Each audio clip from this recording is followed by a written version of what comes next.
ચોખા નાખ્યું ખાંડ. જો જો આમ બતાવો તો હાથ દાચો. જો લાલ લાલ દેખાય એકદમ. ગુડ મોર્નિંગ ભાઈઓ.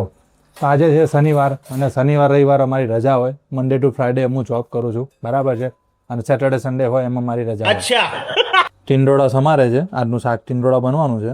ટીંડોળામાં જો ઘણા બધા ટીંડોળા બગડેલા છે. એનું રીઝન છે કે આ ટીંડોળા અમે લાયા હતા આ સોમવારે. અમે લોકો મંડે ટુ ફ્રાઈડે જોબ કરીએ, બરાબર છે, ટાઈમ મળતો નથી. એટલા માટે અમે શું કરીએ કે સેટરડે સન્ડેમાં શાકભાજી ને બધું જે બી લાવવાનું હોય વીકલી સામાન લાવી દઈએ. અને સામાન લાવી દીધા એટલે મંડે આ લાસ્ટ સેટરડે સન્ડે હું લાવ્યો તો ટીંડોળા. મંડે ટુ ફ્રાઈડેમાં ટાઈમ મળ્યો નહીં, એટલા માટે અત્યારે શનિવાર રજા છે આજે, તો આજે ટાઈમ મળ્યો છે એને, તો આજે બનાવે છે ટીંડોળા.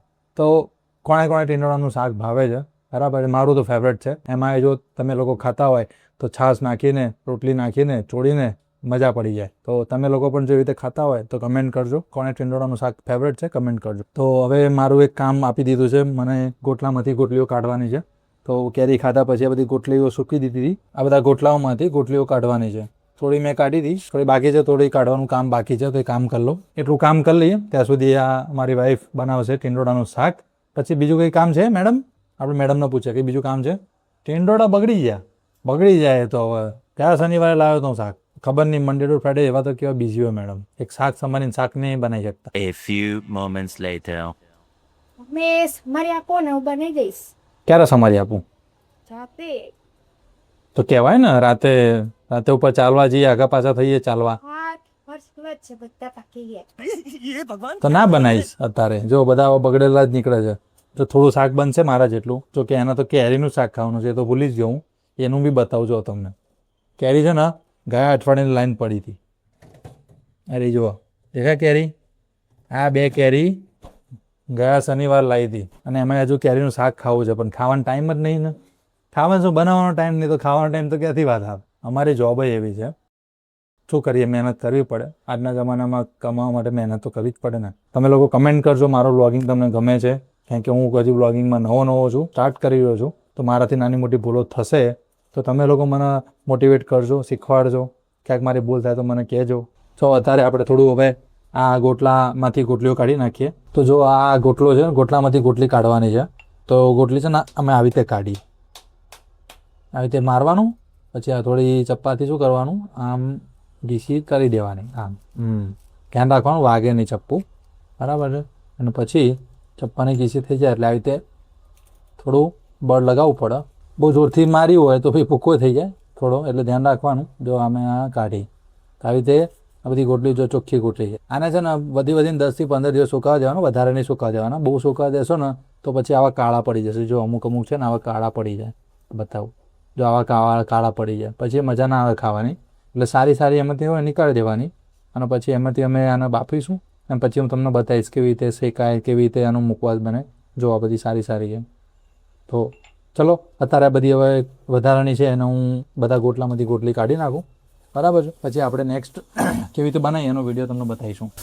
તો ફાઇનલી બધા ગોટલામાંથી ગોટલીઓ કાઢી દીધી છે.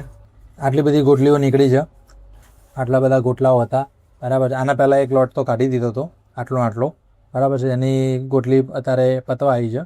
તો બીજી આટલા ગોટલા ભેગા થયા તો તેની ગોટલી કાઢીને ફરીથી આજે એને બાફી દઈશું. અને બાફીને સૂકવીને નાની ઝીણી કટ કરીને પછી એને ઘીમાં શેકી દેશું.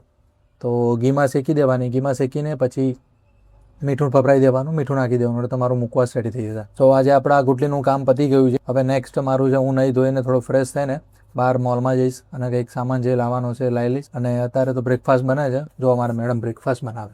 શું કહેશો મેડમ, બ્રેકફાસ્ટમાં શું બને છે? મહેનતથી બ્રેકફાસ્ટ બનાવું છું. તો બધી લેડીઝો મહેનત જ કરતી હોય, બરાબર છે. કોઈને મશીનમાં બ્રેકફાસ્ટ નહીં બનતો. અમે બી મહેનત કરીએ છીએ, અમે બી બનાવવા મહેનત કરીએ છીએ. આ ટીંડોળાનું શાક બને છે, જોડે આ ઓટ્સનો પુડલો બને છે. તમે શું કહેતા હોય કહેતા નહીં, કહેજો. અમે તો ગુજરાતીમાં પુડલો કહીએ, બરાબર છે. ચીલો કહો, પુડલો કહો.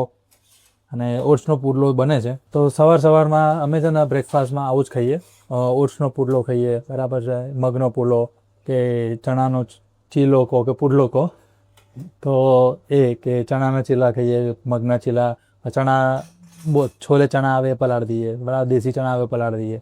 તો એ રીતે બોઇલ કરેલું સવારમાં બ્રેકફાસ્ટમાં સારું રહે, જેથી આપણું પેટ બી બગડે નહીં અને હેલ્ધી બી લાઈફસ્ટાઈલ જીવાય. અહીં એવું નથી, ક્યારેક ક્યારેક અમે ચા બી પી લઈએ, પણ મોર્નિંગમાં નથી પીતા. ક્યાંક બહાર કોઈ ઓકેશનમાં ગયા, ફંક્શનમાં ગયા હોય તો અમે ચા પી લઈએ, બરાબર છે. એવું બી નથી કે ચા નથી પીતા, પી લઈએ, પણ ધ્યાન રાખીએ બોડીનું, કેમ કે અમારી લાઈફસ્ટાઈલ જ એવી છે, અમારે આખો દિવસ બેસીને કામ કરવાનું હોય, તો અમે મોર્નિંગમાં થોડું સારો બ્રેકફાસ્ટ થઈને એ રીતે હેલ્ધી રહીએ છીએ. જોડે અમે બપોરે બી ખાવાનું રોટલી ઓછી ખાઈએ, બરાબર. જનરલી સલાડ, પનીર ને એવી રીતે મેન્ટેન કરીએ સારું ખાઈને. તો જો અમારું આ ટીંડોળાનું શાક બને છે, ટીંડોળાનું શાક બની જાય ત્યાં સુધી મેડમ રોટલી કરશે, કેમ કે હજુ રોટલી બાકી છે મેડમની. તો પછી હું અત્યારે હવે જઉં છું નાહવા માટે થોડું, કેમ કે સવારે વહેલો ઉઠીને બધું કામ કર્યું. હવે 10:30 વાગ્યા છે, તો હું નહીં ધોઈને ફ્રેશ થઈને પછી બહાર સામાન લેવા જવાનું હશે, તે સામાન લેવા જઈએ.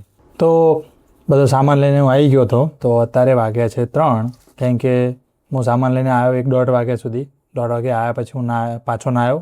પહેલાં તો નહીં ગયો હતો ત્યાં સુધી અમારા મેડમે શાકભાજ બધું બનાવીને કચરા પોતું કરીને ઘર ચોખ્ખું કરી નાખ્યું, અને કાંડ બી કરી નાખ્યો. શું કરી નાખ્યું કાંડ?